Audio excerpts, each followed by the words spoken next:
তামিলনাড়ুর কারুর জেলায় শনিবার সন্ধ্যা হাজার মানুষের ভিড়, প্রায় 30,000 সমর্থক অপেক্ষা করছে এক জনপ্রিয় তারকার জন্য। অভিনেতা থেকে রাজনীতিবিদ হওয়া বিজয় তার দল টিভিকে এর প্রথম বড় সমাবেশে আসবেন, আর তাই মানুষের উচ্ছ্বাস ছিল সীমাহীন। কিন্তু সেই উচ্ছ্বাস মুহূর্তেই পরিণত হলো এক মর্মান্তিক বিপর্যয়ে।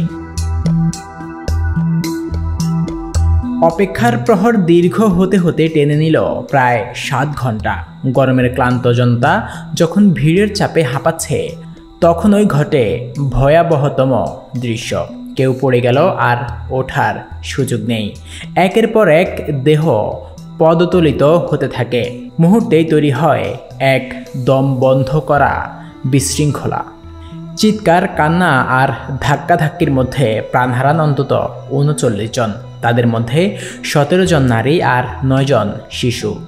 আহত হন আরও অন্তত 46 জন।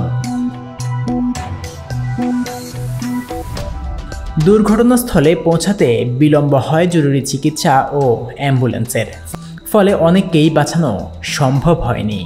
চোখের সামনে প্রিয়জনকে হারানো পরিবারগুলো আজও স্তব্ধ।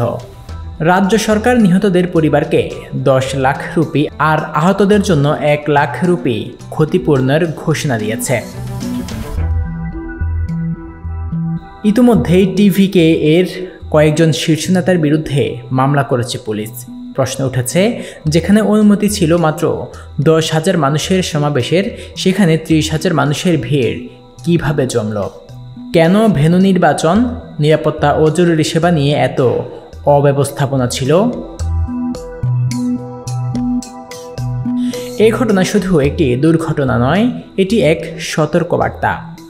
রাজনীতির উন্মাদনায় যদি জননিরাপত্তা উপেক্ষিত হয়, তাহলে আনন্দের মঞ্চ যে মুহূর্তেই মৃত্যুকূপে পরিণত হতে পারে, তারই ভয়াবহ প্রমাণ দেখালো তামিলনাড়ুর কারুর জেলা।